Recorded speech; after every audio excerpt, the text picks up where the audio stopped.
Hello and welcome, and in this video we're going to look at the idea of cell division, and in particular we're going to look at mitosis.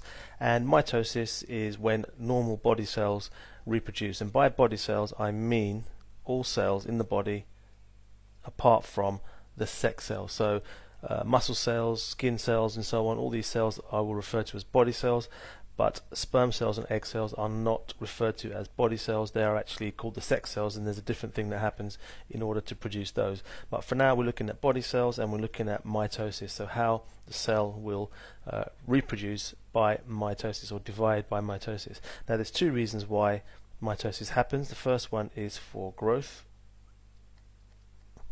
So ever since a person is a single cell, or from the point when the person is a single cell, the cells divide in order to grow, and that growth is as a result of this process called mitosis. Now the second reason is for replacement cells.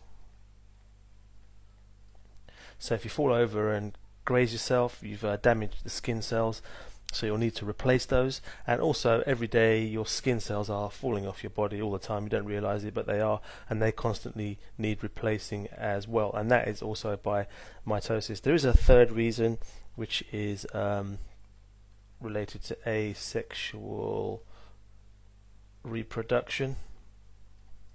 That is the third scenario, but we're not going to look at that in particular. The main reason here we're looking at are for growth and replacement of cells. Now overall the process is quite straightforward and quite simple. You have one single cell over here, and that will then divide to produce two, and those two can each then divide and they will produce four. And as you can imagine, if the process carried on going, you'd have more and more and more cells. Now the key issue behind this is that while we do have new cells being produced, each cell has to have a full set of the different parts that it needs to function, and in particular it will also need a full set of the DNA for each new cell that is produced. So let's have a look at that in slightly more detail.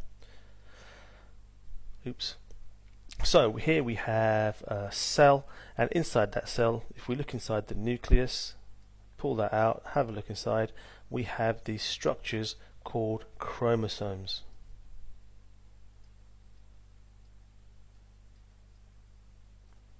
That's an important keyword that you must remember. So we have these structures called chromosomes, and in this particular example of a cell, I've got two sets, two long and two short. So it's two sets of chromosomes there, four altogether, and that's what they roughly look like. Now a point to make here, which is probably quite important, is that normally the DNA in the cell looks like a great big long string. It's actually a molecule that is a bit like a long piece of string, but most of the time it's in this stringy formation. But while the cell is dividing by mitosis, it coils itself up into these things called chromosomes. Now every new cell that is made will have to have exactly the same number of chromosomes inside its nucleus, and this is how it does it.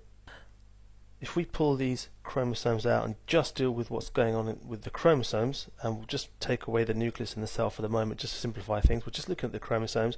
The first thing that needs to happen really is that we need to have a copy of each one of these chromosomes so that the new cell can have its own copy. So that's the first thing that happens. What we say is the genetic material copies itself. Okay, so you can see that each one of these chromosomes has made a copy of itself, so there is now a full set that can be found in each of the new cell.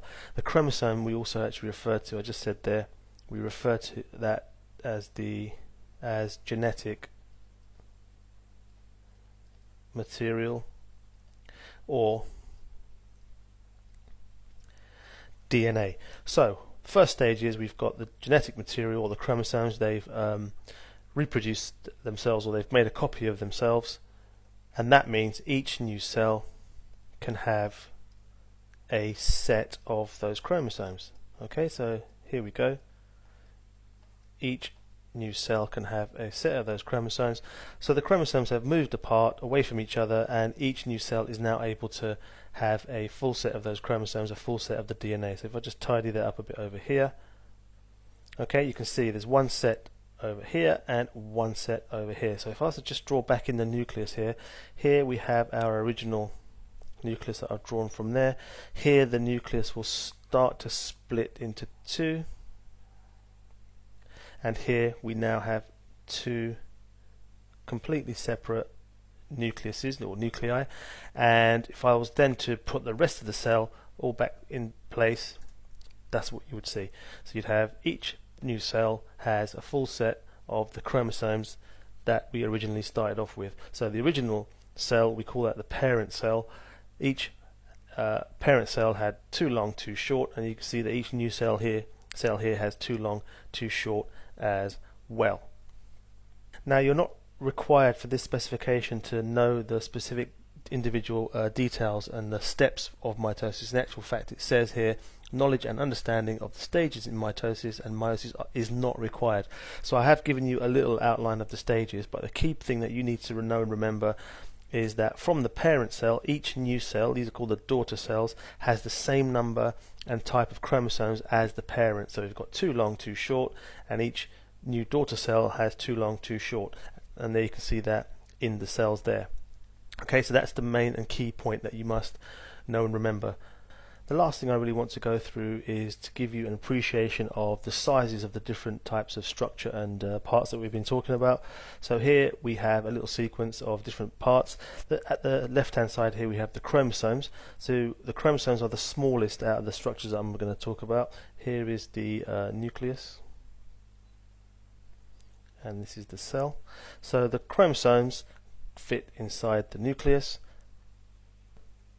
and the nucleus would then fit inside the cell, and the cell, the next largest structure, would then actually reproduce itself as we've discussed, and that could then go on to produce tissues as we've discussed in the previous video, and that can then go off to make organs and organ systems. Okay, so that's just to give you an idea of the different size or the order of size of the different structures that we've been referring to over the last couple of videos.